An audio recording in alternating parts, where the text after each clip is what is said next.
A young woman's husband passed away. She wanted to communicate with the soul. What does Mohanji say in this case? Mohanji said, "We don't talk to a soul once it has departed.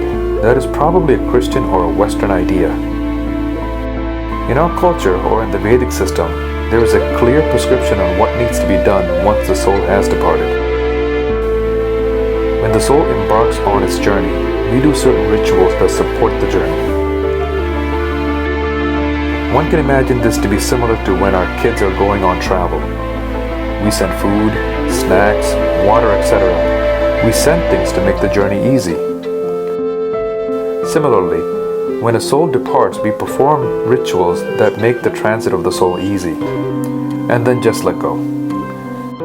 We don't interrupt the soul to check if it is doing fine on the journey.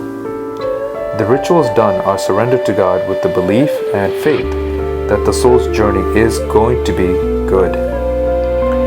In such cases in our culture, we read God stories or sacred texts like Ramayana or Bhagavatam, etc., to create a divine, uplifting atmosphere in which the soul is elevated on its journey. The soul travels along and finally reaches the destination. The soul may either prepare for its next birth or may just dissolve. But for any reason, we don't contact the soul or ask any questions, etc., because that disturbs the soul in its journey. Now, if you ask, can the soul be contacted? Technically speaking, yes. Many people are able to do this. Even Maitri healers can do it. But we don't do it as it interrupts the soul's journey.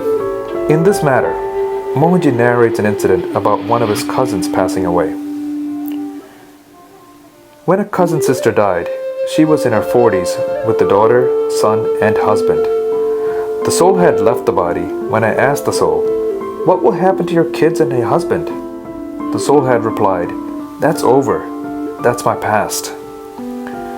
For the soul, the chapter associated with the body is complete and over. The page has turned. What was there before did not matter for the soul. There is no attachment with people once the body is left. Once the soul leaves the body, only the physical body is given up. All its other subtle parts of the body or the person, the koshas, vasanas, etc., continue to travel with the soul. The soul then questioned Mohanji, "Why are you interrupting me, preventing me from moving on?"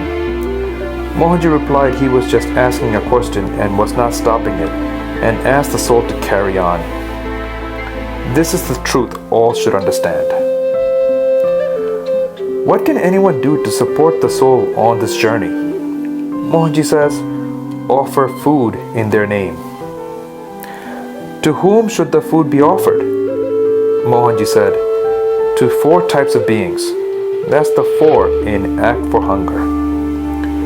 Beings of water, fishes, beings of sky, birds, beings of earth, all beings other than humans, and in this order: the helpless, kids, elderly, diseased, helpless ladies, and all the others.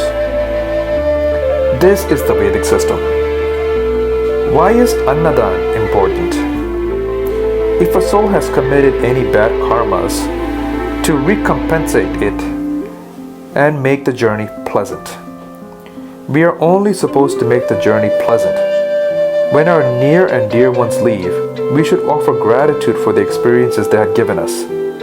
This is what we do.